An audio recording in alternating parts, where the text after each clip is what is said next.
Welcome to Shukla study point. आप सभी का स्वागत है आपके अपने YouTube channel Shukla study point में। मैं शिवम शुक्ला आप सभी दोस्तों का हार्दिक स्वागत करता हूं।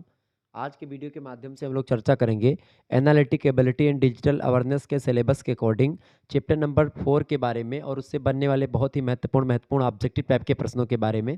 इससे पहले चैप्टर 1, चैप्टर 2, चैप्टर 3 के बहुत ही इंपॉर्टेंट प्रश्नों को मैंने आपको समझाया था। जैसा कि आपको पता होगा कि बीए, बीएससी, बीकॉम, बीएससी एजी, बीएससी होम साइंस में एक सब्जेक्ट आपको को करिकुलर पढ़ना होता है, यानी कि अनिवार्य सहगामी पाठ्यक्रम। इसको आपको पास करना अनिवार्य होता है, अन्यथा आप फेल माने जाते हैं। तो इसको आपको देना ही देना पड़ता है हर एक सेमेस्टर में। तो 5वें सेमेस्टर में जब आप पहुंचते हैं बीए, बीएससी में, बीकॉम में, तो आपको पढ़ना पड़ता है ये, ठीक है, analytic ability and digital awareness के बारे में। तो इसमें आपको रीजनिंग पढ़ना पड़ता है, मुख्य रूप से रीजनिंग और कंप्यूटर के बारे में, ठीक है। यानी कि इसको हिंदी में बोलते हैं विश्लेषण क्षमता और डिजिटल जागरूकता। तो डिजिटल जागरूकता तो आप जान जाओगे अगर मैं मॉडल पेपर के माध्यम से बना दूंगा तो, लेकिन जो आपका रीजनिंग है उसको आपको समझना पड़ता है, क्योंकि अगर आप उसको एक बार समझ जाएंगे तो फिर आपको कोई दिक्कत नहीं आएगी, ठीक है। तो कई प्रकार के प्रश्न आपसे पूछते हैं इसको लेकर के, तो उसी प्रश्नों पर आज के वीडियो के माध्यम से हम चर्चा करने वाले हैं। ये बहुत ही महत्वपूर्ण है। इससे पहले आप लोगों ने चैप्टर 2, 3, 1 सभी को देखा होगा। सबसे पहले हम जो चैप्टर नंबर 4 है उसमें हम चर्चा करेंगे रक्त संबंध के बारे में, यानी खूनी रिश्ते के बारे में, ब्लड रिलेशन के बारे में, ठीक है। तो सबसे पहले हम लोग बताएंगे आपको, मतलब हम लोग समझेंगे रिश्तों के प्रकार, रिश्ते कितने प्रकार के होते हैं। और सबसे पहले समझ लें कि किसको क्या बोलते हैं। रिश्ता आप लोग जानते भी होंगे हालांकि, लेकिन जो नहीं जानते उनके लिए रिश्तों के प्रकार, टाइप्स ऑफ रिलेशन, पिता की तरफ से कुछ जो संबंध जुड़ते हैं उनके बारे में, यानी रिलेशन फ्रॉम पैटर्नल साइड। पिता के, आपके पिताजी के जो पिताजी होते हैं उनको दादाजी कहा जाता है, यानी कि ग्रैंडफादर कहा जाता है। सबसे पहली बात ये आप सभी लोग जानते होंगे। आपके पिताजी की जो माताजी होती हैं उनको दादी कहा जाता है, यानी ग्रैंड मदर कहा जाता है। दादा और दादी आपस में पति पत्नी होती हैं, ये बात आप जानते हैं, ठीक है। आपके पिताजी के जो भाई होते हैं उनको अंकल या चाचा आप कहते हैं, अंग्रेजी में अंकल कहते हैं, ठीक है। पिताजी के आपकी जो बहन होती है उनको आप बुआ कहते हैं, बुआ को अंग्रेजी में आंटी ही कहा जाता है। हिंदी में तो बुआ को बुआ कहते हैं, आप मामी को मामी कहते हैं, बाकी अंग्रेजी में आंटी कहा जाता है। क्लियर। आग अब अगर बात करें चाचा तथा बुआ के जो बच्चे होते हैं, तो जो चाचा के आपके लड़के होंगे वो चचेरे भाई बहन होंगे, ठीक है। और जो आपके बुआ के लड़के होंगे या लड़कियां होंगी वो फुफेरे भाई बहन या कहे जाएंगे। अंग्रेजी में अगर बोले तो चचेरे और फुफेरे ममेरे भाई बहन को हम लोग कजिन कहते हैं, ठीक है। कजिन, कजिन सिस्टर नहीं होता। कजिन एक प्रकार से ब्रदर नहीं होता कि हमारे कजिन ब्रदर हैं। कजिन ब्रदर का मतलब कुछ नहीं होता। कजिन अपने आप में ही ब्रदर और सिस्टर को समाहित किए हुए होता है। कजिन मतलब होता है कि ये ममेरे फुफेरे और ये भाई या बहन है, ठीक है। कजिन का सीधा सा मतलब होता है फुफेरे भाई या फुफेरे बहन, ठीक है, या ममेरे भाई या ममेरे बहन, ठीक है, या चचेरे फुफेरे, कुछ भी समझ रहे हैं। तो कजिन वो होते हैं भाई बहन, जो चचेरे फुफेरे होते हैं उनको कजिन कहा जाता है शॉर्ट फॉर्म में। तो ये हो गए आपके। अगर आपके चाचा की जो पत्नी होती है उनको आप चाची कहते हैं, यानी इनको आंटी बोलते हैं। आपके जो बुआ होती है उनको भी आंटी कहते हैं, मामी को भी आप आंटी ही कहेंगे, ठीक है। अब आपके माता जी की तरफ से कुछ रिश्ते होते हैं, जो आपकी मम्मी होती हैं, यानी मैटरनल साइड के जो रिश्ते होते हैं, रिलेशंस होते हैं, उनमें आपके माता जी के पिताजी जो होंगे वो आपके नाना कहलाएंगे। अंग्रेजी में बोलते हैं मैटरनल ग्रैंडफादर। माता जी की जो माता होती हैं आपके, यानी कि आपकी मम्मी की माँ जो होती हैं उनको नानी कहते हैं आप हिंदी में। अंग्रेजी में मैटरनल ग्रैंड मदर उनको बोला जाता है। नाना नानी आपस में पति पत्नी होते हैं। आपके मम्मी का जो भाई होता है, यानी माता का भाई, उसको आप मामा कहते हैं। मामा को मैटरनल अंकल बोलते हैं। माता की जो आपकी बहन होती हैं उनको मौसी बोलते हैं, यानी कि उसको आप मैटरनल आंटी बोलते हैं। मामा की जो आपकी पत्नी होती हैं उसको आप आंटी बोलते हैं, यानी कि मामी बोलते हैं हिंदी में। तो इस प्रकार से आपको ये रिश्तों के बारे में कुछ जानकारी होनी चाहिए जो मैंने आपको बता दी, ठीक है। कुछ अन्य संबंध भी आपको देखने को मिलेंगे, अदर रिलेशंस, जैसे कि दादा और दादी का जो बेटा होता है आपका पिता होगा या फिर आपका चाचा होगा, ठीक है, या आपका बड़ा पापा होगा, ठीक है, ये बात ध्यान रखेंगे। दूसरा रिश्ता ये है कि दादा अथवा दादी का अगर अकेला बेटा होगा तो आपका हमेशा और हमेशा आपका पिता ही होगा, ठीक है। अकेला अगर बेटा है तो पिता ही होगा, जाहिर सी बात है। इसके अलावा आगे भी कुछ चीज़ें आपको जाननी चाहिए। दादा और दादी की अगर बेटी होगी तो बुआ होगी, ठीक है। आपके दादा और दादी की अगर कोई बेटी है, यानी कि आपके पापा की, आपके चाचा की बहन होगी तो बुआ ही होगी, ठीक है। माता और पिता का कोई बेटा होगा तो वो आपका भाई होगा, या बड़ा भाई होगा या छोटा भाई होगा। आपके माता और आपके पिता की अगर कोई बेटी होगी तो वो आपकी सिस्टर लगेगी, यानी बहन होगी। ये सब आप लोग जानते ही हैं। बेटे की अगर पत्नी होगी, आपका कोई बेटा है तो, या किसी आपके पिताजी, मतलब आपका बेटा, आप मान लेते हो आपके बेटे अभी होंगे नहीं, लेकिन आपका जो बेटा है तो उसकी अगर पत्नी होगी तो उसको पुत्रवधू कहा जाएगा, यानी डॉटर इन ला। ला माने होता है कानून, यानी कानून के हिसाब से वो आपकी पुत्री होती है, ठीक है। यानी आप जैसे कि आपके जैसे आपके आपके पिताजी के जैसे आप हो, अब आपकी जो पत्नी आएगी वो आपके पिताजी की क्या लगेंगी, पुत्रवधू लगेंगी, यानी कि वो भी आपके पिताजी की पुत्री लगेंगी कानून के हिसाब से। जैसे आप हो वैसे आपकी पत्नी भी होगी, यानी कि डाटर इन ला, डाटर माने पुत्री, इन माने होता है में, कानून, कानून की दृष्टि में वो आपकी पुत्री होती है, ठीक है। जो पतोहू आती है, पतोहू जिसको बोलते हैं पुत्रवधू। बेटी का जो आपके पति होता है उसको आप दामाद कहते हैं, यानी सन इन ला, यानी कि वो पुत्र होता है एक प्रकार से ला के हिसाब से, कानून के हिसाब से अंग्रेजी में। बाकी हिंदी में दामाद कहा जाता है। पति का जो बहन होता है, यानी आप अगर एक लड़की हैं तो कोई किसी की पति का अगर बहन होगा, पति की बहन, तो उसको ननंद बोला जाएगा, यानी सिस्टर इन ला, यानी कि वो भी कानून के हिसाब से आपकी बहन होती है।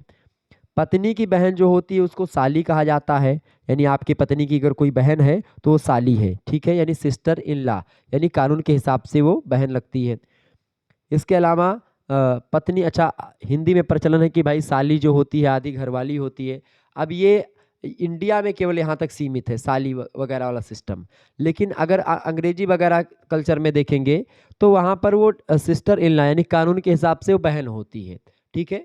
लेकिन यहाँ पर साली होती है। अलग अलग हिंदी में अलग अलग शब्द दिया गया, इसीलिए हिंदी जो भाषा है वो बड़ी ज़बरदस्त भाषा होती है। तो पत्नी का अगर कोई भाई है तो उसको आप साला बोलते हैं, यानी ब्रदर इन ला, कानून के हिसाब से वो भाई होता है। भाई का, अगर आपके भाई का कोई बेटा है तो आपका भतीजा होगा। अगर आपके भाई की कोई बेटी है तो आपकी भतीजी लगेगी। बहन के अगर आपका कोई पति है तो उसको आप बहनोई बोलेंगे। तो ये सब आप जानते भी होंगे, गांव वगैरह में अगर रहते हैं तो। शहर में रहते हैं तो कुछ बच्चे नहीं जानते होंगे। अगर आपका कोई पोता है या पोती है, उसकी कोई बेटा या बेटी होती तो आपकी परपोती या आपका परपोता होता है। बेटा होगा तो परपोता होगा। यानी आप अगर दादा हो तो आपका अगर कोई, मतलब कि पोता और पोती की, अगर आपके पोता और पोती की कोई बेटी होगी तो परपोती या परपोता होगा, ठीक है। इसके अलावा माता और पिता की अगर इकलौता पुत्र बोला जाएगा तो आप स्वयं होंगे वो।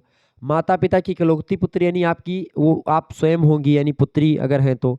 बहन का अगर आपके कोई पति है तो उसको आप जीजा बोलोगे, ठीक है। और बेटे का अगर कोई बेटा है, आपके बेटे का कोई बेटा या बेटे का कोई बेटी है तो वो आपका पोता या पोती कहलाएगी, ठीक है। तो इस तरीके से आपका कुछ रिश्ता हुआ। अब रिश्ता तो हो गया आपका। अब हम थोड़ा सा प्रश्नों को देखेंगे किस तरीके से प्रश्न आपकी परीक्षा में आते हैं, ताकि आपको कोई दिक्कत ना हो। अभी हम लोग जब चर्चा कर रहे थे इन चीज़ों को तो आपने सोचा होगा कि क्यों सर जी ये जीजा और फूफा बहनोई ननद ये सब बता रहे हैं। मैं इसीलिए बता रहा था क्योंकि हम लोग खूनी रिश्ता पढ़ने वाले हैं। अब खूनी रिश्ता को अंग्रेजी में ब्लड रिलेशन बोलते हैं, हिंदी में रक्त संबंध बोलते हैं, ठीक है। अब इसको समझें। पहला प्रश्न आपकी स्क्रीन पर आ चुका, हल कैसे करते हैं उसको मैं आपको समझाने वाला हूँ। पहला प्रश्न है सुनील की तरफ से, तो सुनील, प्रश्न है कि सुनील की तरफ से संकेत करते हुए महेश बोला, महेश क्या बोला कि इनके पिता मेरे पिता के इकलौते पुत्र हैं। महेश का सुनील के साथ क्या संबंध है? पिता है, पिता का संबंध है, चाचा का संबंध, दादा का या भाई का। अब लगाओगे कैसे इसको? अब देखिए, बहुत ही बारीकी के साथ आपको इसको ध्यान देना होता है, तभी आप समझ में आए पाएंगे, ठीक है। देखिए, सुनील कोई व्यक्ति मान लेते हैं, कोई सुनील है, यस। कोई क्या है, महेश है, यानी कि यम, ठीक है, हम मान लेते हैं। अब इनके पिता कह रहा, सुनील कह रहा, सुनील की तरफ से संकेत करते हुए महेश कह रहा है। महेश क्या कह रहा है? महेश कह रहा है कि इनके पिता, किसके पिता? सुनील के पिता। सुनील के पिता मेरे पिता, यानी एक सुनील का कोई पिता है यक्स मान लेते हैं, कोई महेश का पिता है उसको वाई आप मान लेते हैं। देखिए, जो पिता हैं मेरे पिता के, सुनील के जो पिता हैं वो मेरे पिता के क्या हैं? मेरे पिता के इकलौते पुत्र हैं। अब मेरे पिता के इकलौते पुत्र हैं, यानी मेरे पिता के, महेश कह रहा मेरे पिता के, मेरे पिता यानी कि जो वाई हैं ये इन्हीं के पुत्र हैं यक्स। तो यानी कि आपका यश जो होगा, यानी सुनील के पिता है वो यक्स मान लेते हैं हम। और महेश जो हैं कह रहा है कि महेश जो कह रहा है कि जो सुनील है, कह रहा है कि सुनील की तरफ इशारा किया कि इनके पिताजी जो हैं, यानी कि इनके पिता मेरे पिता के इकलौते पुत्र हैं। अब मेरे पिता मतलब क्या हो गया, महेश। महेश स्वयं हो गया मेरे पिता। अब इसके पिता कोई मान लेते हैं वाई है, तो वाई का लड़का इकलौता लड़का है। अब इकलौता लड़का यक्ष है, यानी यक्ष स्वयं महेश ही है। ठीक है, क्योंकि ये कह रहा है, क्या कह रहा है कि महेश कह रहा है कि जो सुनील का पिता है, सुनील का पिता मेरे पिता की इकलौता पुत्र है। मेरे पिता यानी कि कोई इसका पिता होगा महेश का, और उसका इकलौता संतान यानी महेश का इकलौता संतान कौन हो गया, स्वयं महेश हो गया। अब उसी का लड़का है सुनील, तो यानी कि अब प्रश्न कह रहा है कि महेश और सुनील का संबंध क्या है, तो महेश और सुनील का पिता पुत्र का संबंध है। किसका संबंध है भैया, पिता। तो प्रश्न आपसे पूछा गया महेश का सुनील से क्या संबंध है, तो महेश जो है पिता है सुनील का। ठीक है, महेश पिता और सुनील लड़का है। समझ में आ गई चीजें। तो यहाँ पर इसका करेक्ट आंसर क्या हो जाएगा, ऑप्शन नंबर ए, पिता। फिर से एक बार समझो, सुनील की तरफ इशारा किया किसने, महेश ने। महेश ने क्या कहा, महेश ने कहा कि जो सुनील का बप्पा है, सुनील के जो पिताजी हैं, ठीक है, सुनील के जो कौन है भाई, सुनील के जो पिताजी हैं वो हमारे पिता के इकलौते पुत्र हैं। अब महेश का पिता जो है कोई मान लेते हैं महेश के पिता का इकलौता पुत्र। अब इकलौता पुत्र की बात अगर हो गई है, इकलौते पुत्र की अगर बात हुई है, यानी महेश स्वयं जो है वही इकलौता पुत्र होगा। अगर इकलौते पुत्र की बात ना करता, केवल पुत्र की बात करता, ठीक है, तो आपका हो जाता यहाँ पर दूसरा कोई। लेकिन इकलौते पुत्र की बात करा नहीं, स्वयं महेश, यानी महेश जो होगा ये यहाँ पर आएगा। महेश जो होगा वो क्या है, सुनील का पिता है, और यहाँ पर उसका पिता यानी महेश का पिता ये है। ठीक है, अब एक समझ में आ गया। अगर आपसे पूछा जाता कि महेश के पिता और सुनील के बीच में क्या संबंध है, तो आप बताते दादा और पोता का संबंध है। लेकिन आपसे पूछा क्या गया है कि महेश और सुनील में क्या संबंध है, यानी सुनील का बप्पा है महेश, यानी कि महेश का पुत्र है सुनील। लेकिन पूछा गया कि महेश का सुनील से क्या संबंध है, तो महेश पिता है सुनील का। ठीक है, आगे देखिए दूसरा क्वेश्चन है, तो बहुत ही आसान तरीके से आपको समझा रहा हूं, निश्चित तौर पर आपके समझ में आया होगा। आगे देखिए अगला प्रश्न है, ए ने बी से कहा, ए ने किससे कहा, बी से कहा। क्या कहा कि सी जो है मेरे पिता का भतीजा है। ए ने कहा किससे, बी से कहा। बी से क्या कहा कि जो सी है वो मेरे पिता का, किसके पिता का, मेरे पिता का। यानी ए कह रहा है, ए कह रहा कि मेरा एक पिता है, उसी पिता का भतीजा है क्या, सी जो है क्या है, सी जो है मेरे पिता का भतीजा है। अब मेरा पिता और कोई है, मान लेते हैं ये पिता, ए का कोई पिता है, और उसका ए ने बी से क्या कहा कि जो मेरा पिता है, सी मेरे पिता का क्या है, भतीजा है, यानी कि जो ये पिता है इसका भतीजा होगा, यानी कि ए के बराबर में आएगा। तो सी यहाँ पर बैठेगा, आपका सी ऐसे बैठ गया। अब देखिए हमेशा अगर मैं बताऊं तो अगर यहाँ पर तो लिंग का कोई बात नहीं चल रही है, लेकिन जब बात जैसे महिला पुरुष को निकालने की लेकर की होगी, तो महिलाओं को हमेशा गोले में आप कैद करेंगे और पुरुषों को हमेशा आप आयत में कैद करेंगे, ये बात ध्यान रखेंगे। लेकिन यहाँ पर ऐसी कोई बात नहीं है। तो ए जो है उसका कोई पिता है।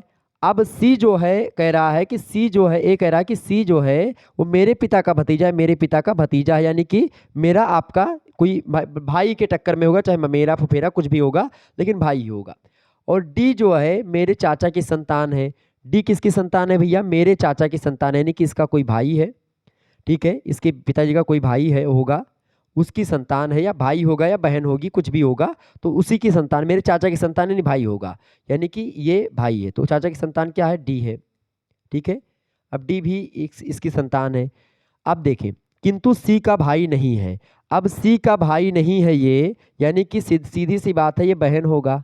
ठीक है, अगर भाई नहीं है तो ना चचेरा भाई होगा ना कुछ होगा, क्योंकि चाचा है। सी क्या है, सबसे पहले समझे, कह रहा है कि ए कह रहा है बी से, बी से कह रहा है, बी का कोई मतलब नहीं है, बी से कह रहा है ए कि सी जो है वो कौन है, सी मेरे पिता का भतीजा है। मेरे पिता का भतीजा है यानी कि मेरे चाचा का लड़का है। ठीक है, किसका लड़का है, मेरे चाचा का वो लड़का है। सीधी सी बात है, लड़का है लड़की है अभी डिनोट नहीं है, लेकिन वो भतीजा है। अच्छा भतीजा है तो यानी लड़का ही होगा, ये भी अभी क्लियर हो गई कि वो लड़का है। तो सी क्या है, मेरे पिता का भतीजा है, नहीं हमारे चाचा का लड़का है। अब डी जो है मेरे चाचा की संतान है, डी भी मेरे चाचा की संतान है। अब डी अगर मेरे चाचा की संतान है तो क्या है, डी भाई नहीं है। सबसे पहली बात, किसकी भाई नहीं है, यानी सी का भाई डी नहीं है, तो सिंपल सी बात है वो बहन होगी। ठीक है, किंतु सी का भाई मतलब कह रहा है कि सी का भाई नहीं, तो यानी कि डी सी की बहन होगी। अब डी और सी का कैसा संबंध है, तो बहन का संबंध, सिंपल सा निकला है बहन का संबंध, ठीक है। तो ऐसे आपको यहाँ पर निकालना पड़ेगा। आगे देखें, तीसरा क्वेश्चन आपकी स्क्रीन पर पूछा गया है, बहुत ही बारीकी से हम आपको बता रहे हैं, तो बहुत ही ध्यान समझेंगे।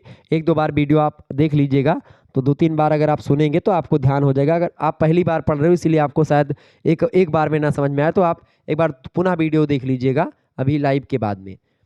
प्रश्न है, एक आदमी ने, आप सभी प्रश्नों को सुनेंगे अभी आपके दिमाग में खुद ही क्लिक होगा।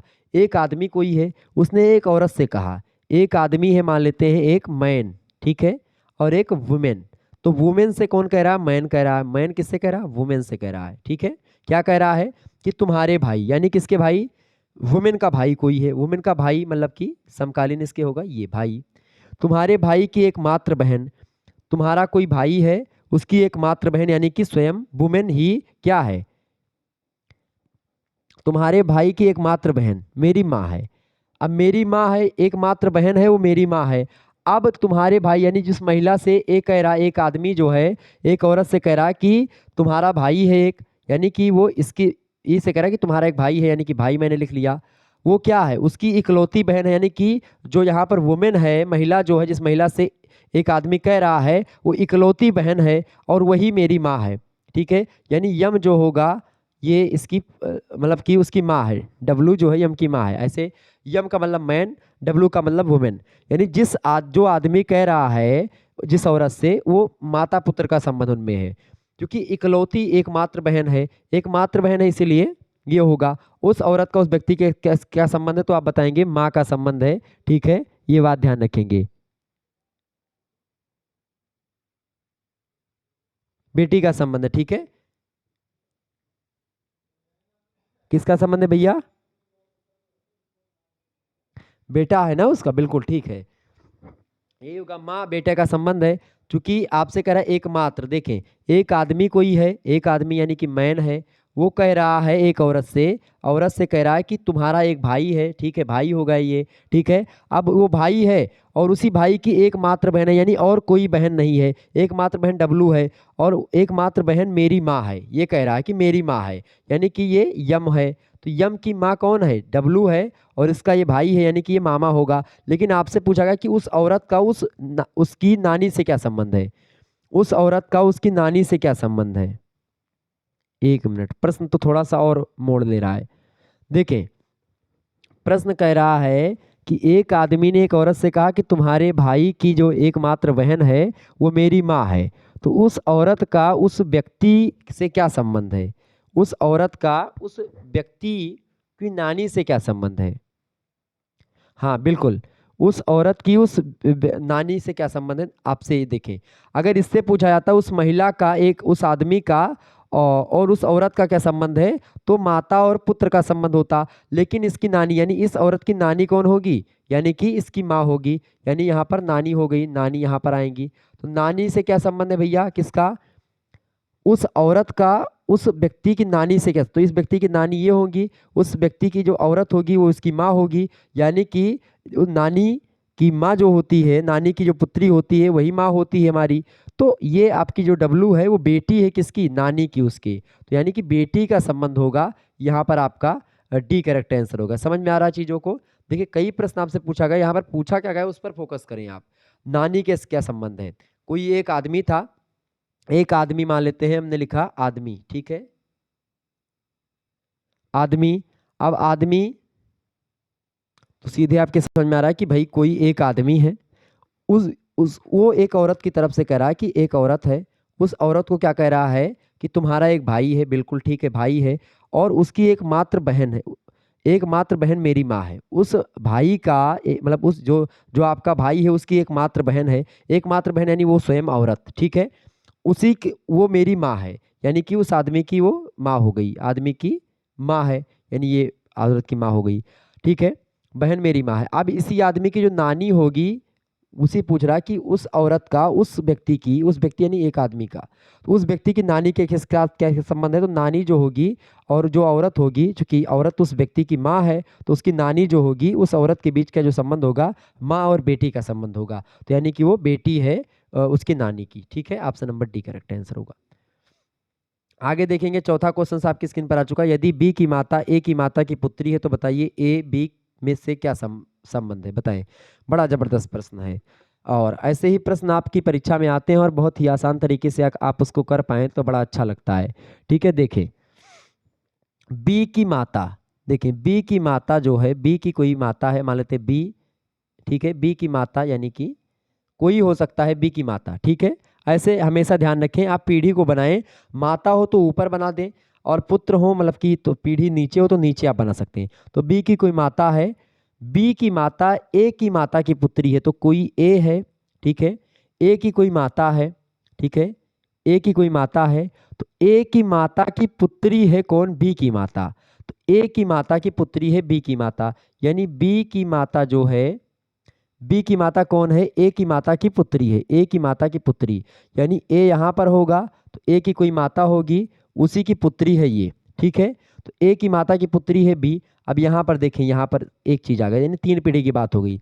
अब बताइए ए और बी से क्या संबंध है, तो ए होगा, ये देखिए ए और बी का संबंध क्या हो गया, ये देखिए या तो मामा होगा या मौसी होगी। ठीक है, या तो ए, देखिए ए महिला और पुरुष से इस बात का तो पता चला नहीं है, तो या देखिए बी की माता जी ये हैं।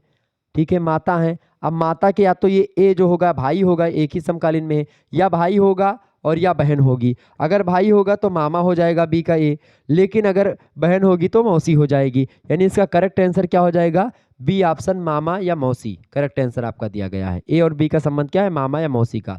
क्योंकि जो बी की माता है, बी की जो माता है वो ए की माता की, ए की कोई माता है और उसी की पुत्री है। ठीक है, उसी की क्या है भैया, पुत्री है। तो ए और बी का संबंध सीधा सा हो गया कि भाई चूंकि जो बी की माता है ए की माता की पुत्री है, यानी कि वो उसकी भाई या बहन कुछ लग सकती है, तो भाई लगेगा तो मामा, बहन लगेगी तो मौसी।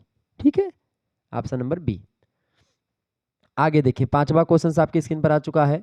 पांचवा प्रश्न है, एक औरत का परिचय देते हुए एक पुरुष ने कहा कि इनकी माँ के पति की बहन मेरी मौसी है, उस व्यक्ति का औरत से क्या संबंध है। देखिए, एक औरत का परिचय देते हुए एक पुरुष ने क्या कहा, कोई एक औरत है यानी औरत, उसका परिचय देते हुए एक पुरुष ने कहा कि इनकी माँ यानी औरत की जो माँ है, समझे, औरत की एक माँ है, औरत की माँ के पति, औरत के माँ के कोई पति हैं। ठीक है, पति की बहन यानी कि इसकी बहन भी एक है, समझ रहे हैं, बहन मेरी मौसी है, किसकी मौसी है, मेरी मौसी है। जो आदमी है, एक पुरुष ने कहा कि जो ये औरत है उसकी माँ जो है उनके पति हैं एक, और उनकी जो बहन है वो मेरी मौसी है। ठीक है, अब व्यक्ति का औरत के साथ क्या संबंध है, सीधा सीधा समझें ऐसा कि जो इसका संबंध होगा आपका, सीधे सीधे समझें कि इसका संबंध होगा औरत का। प्रश्न क्या है कि एक औरत का परिचय देते हुए एक पुरुष ने क्या कहा, एक पुरुष ने कहा कि इनकी माता यानी औरत की माता, ठीक है, औरत की माता के पति कोई है, बिल्कुल ठीक है, पति की बहन कोई है, ठीक है, बहन मेरी मौसी है, मेरी मौसी मतलब कि ये भी यहाँ पर आ जाएगा। ठीक है, यहाँ पर कोई व्यक्ति ए है, ये इसकी मौसी हो गई। ठीक है, मौसी हो गई, क्योंकि ये आप देखें इसके बीच में कैसा संबंध है, बताएं कैसा संबंध है भैया, औरत और उसके बीच में क्या है, एक व्यक्ति के बीच में क्या संबंध है, बिल्कुल बहन भाई का संबंध लग रहा है ना, क्योंकि ये मौसी हैं और आपकी ये जो मौसी हैं, ठीक है, मौसी ये हैं, क्योंकि आप ये देखिए ये मामा पढ़ेंगे आपके, ये मौसी पढ़ेंगी और ये आपकी मामी पढ़ेंगी, तो मामा की आपकी बहन कौन होती है, आपकी मौसी होती है। लेकिन जो औरत है वो किसकी पुत्री है, वो आपकी मामी की पुत्री है। ठीक है, तो मामी की पुत्री को क्या बोलते हैं, ममेरी बहन या ममेरा भाई। ठीक है, ममेरी सॉरी ममेरी बहन ही बोलेंगे, तो ममेरी बहन आपको ऑप्शन नंबर डी में दिया है, करेक्ट आंसर हो जाएगा ममेरी बहन। ठीक है, चूंकि आपको सीधे सीधे क्लियर होगा कि कोई औरत है। ठीक है, फिर से समझे, औरत है कोई, उसकी औरत का परिचय देते हुए पुरुष ने क्या कहा कि जो औरत की माता है, औरत की माता उनके जो पति हैं, तो उनके पति हो गए, उनकी जो बहन है एक, ठीक है, उनकी जो बहन है वो मेरी मौसी है। ठीक है, यानी ये कैटेगरी यहाँ पर आइए, मौसी ये हो जाएंगी, तो सीधे सीधे इसका संबंध बहन भाई का ही बन रहा है। ठीक है, समझेंगे कि नहीं, ये हो गया आपका मेरी बहन है। आगे देखेंगे, छठवां क्वेश्चन आपकी स्क्रीन पर आ चुका है। एक पुरुष की तरफ संकेत करते हुए एक औरत कहती है कि उसकी माँ मेरी सास की एकमात्र पुत्र वधू है, पुरुष और औरत के बीच में क्या संबंध है। बड़ा जबरदस्त प्रश्न है, समझे, एक पुरुष की तरफ एक पुरुष की तरफ, यहाँ पर फा कर लेंगे, एक पुरुष की तरफ संकेत करते हुए एक औरत कहती है, एक औरत क्या कहती है कि उसकी माँ, यानी पुरुष की माँ। तो यहाँ पर हमने लिख दिया पुरुष की, पुरुष और उसकी माँ, समझे, पुरुष को हम ऐसे लिखते हैं पु, पुरुष है तो ऐसे हम कर देते हैं, पुरुष की कोई माँ है, ठीक है, माँ, उसकी जो माँ है मेरी सास की, मेरी सास मतलब कि मेरी सास की एकमात्र पुत्र वधू है। यहाँ पर कोई जो है लड़की, महिला जो हो गई औरत, ठीक है, औरत यहाँ पर है, क्योंकि उसी की सास, औरत की सास कोई है, ठीक है, औरत की सास, औरत की सास की एकमात्र पुत्र वधू है इसकी माँ, औरत की सास की एकमात्र पुत्र वधू है, यानी औरत स्वयं जो है वो पुत्र वधू के रूप में है। अब यहाँ पर प्रश्न पूछा गया है, प्रश्न पूछा गया भैया कि पुरुष और औरत के बीच में क्या संबंध है, तो पुरुष और औरत के बीच में क्या संबंध है भैया बताएं। पुरुष और औरत के बीच में क्या संबंध है, पुत्र का और माता का संबंध है। चूंकि ये लड़का है, औरत चूंकि एकमात्र पुत्र वधू है तो वही अपने बारे में ही बता रही है। उसकी माँ मतलब पुरुष की माँ जो है वो औरत ही स्वयं हो जाती है, ठीक है, चूंकि उसकी सास जो है उसी की एकमात्र पुत्र वधू है, एकमात्र पुत्र वधू है, और पुत्र वधू होती तो फिर वो चाची हो जाती, ठीक है, लेकिन औरत जो है ये यहीं पर आकर के इसी डब्बे में बैठेगी। कोई औरत है, उसकी सास जो है जो पुरुष है उसकी तरफ संकेत करते हुए कहती है कि जो उसकी जो माँ है वो हमारी सास की एकमात्र पुत्र वधू है, तो उसकी सास की एकमात्र पुत्र वधू वो स्वयं होगी, ठीक है, तो ये यहाँ पर आ जाएगी सीधे सीधे, यानी एक सास है उसकी पुत्र वधू है और उसका पुत्र आपका जो व्यक्ति है वो होगा, यानी कि यहाँ पर लगाएंगे ए ऑप्शन। पुरुष तथा औरत के बीच में क्या संबंध है, पुत्र का संबंध है, यानी पुरुष जो है पुत्र है औरत का। ऑप्शन नंबर इसका ए करेक्ट आंसर होगा। इस प्रकार से आप लोगों ने कई प्रश्नों को, लगभग 6 प्रश्न हमने यहाँ पर बताए, समझाया आपको, यहाँ पर आपके समझ में आ गया होगा निश्चित तौर पर। अब ऐसे ही प्रश्न आपसे पूछेंगे जो है रक्त संबंध में, तो आप बताएंगे। जैसे कभी भी आपको लगाना हो सीधे सीधे आप समझो, और जैसे कोई पुत्र आपसे कहे, जैसे सीधे ये देखें, ये सिंबल आपका सीधा ऐसे बना ले एक पीढ़ी का, ठीक है, तो एक पीढ़ी में जितने भी सामने सामने आएंगे वो भाई बहन होंगे, चचेरे ममेरे फुफेरे होंगे। एक पीढ़ी से ऊपर आएंगे तो चाचा चाची चाची मामा मामी मामी मौसी ये सब होंगे, बुआ फूफा होंगे, ठीक है, उससे वो ऊपर जाएंगे तो आपके दादा दादा दादी ये सब होंगे, नाना नानी होंगे। क्लियर, तो ये आपका हो गया रक्त संबंध जिसके बारे में मैंने आपको समझाया। तो निश्चित तौर पर बस यही इतना, अगर आप जैसे मैंने आपको समझा करके बताया है यही चीज़ आप जान जाएंगे तो बड़े आसान तरीके से आपको समझ में आ जाएगा। तो एनालिटिक एबिलिटी का इससे पहले चैप्टर नंबर 3 हमने पढ़ाया था, जिसमें हमने चर्चा किसके बारे में करी थी भैया, जिसमें हमने अंक गणितीय तर्क शक्ति के बारे में नहीं, अर्थमेटिक रीजनिंग के बारे में समझा था। उसमें मैंने कई उदाहरण के माध्यम से आपको समझाया था, तो आप वो वीडियो नहीं देखे हैं तो आप उस वीडियो को भी देख लीजिएगा, बहुत ही महत्वपूर्ण है। कल आप लोगों ने वो वीडियो देखी होगी। धन्यवाद, मिलते हैं फिर नेक्स्ट वीडियो में, तब तक के लिए जय हिंद जय भारत। आप सभी का बहुत बहुत धन्यवाद हमारे से जुड़ने के लिए। इसी प्रकार से अपना प्यार हमेशा बनाए रखिएगा। बहुत बहुत धन्यवाद।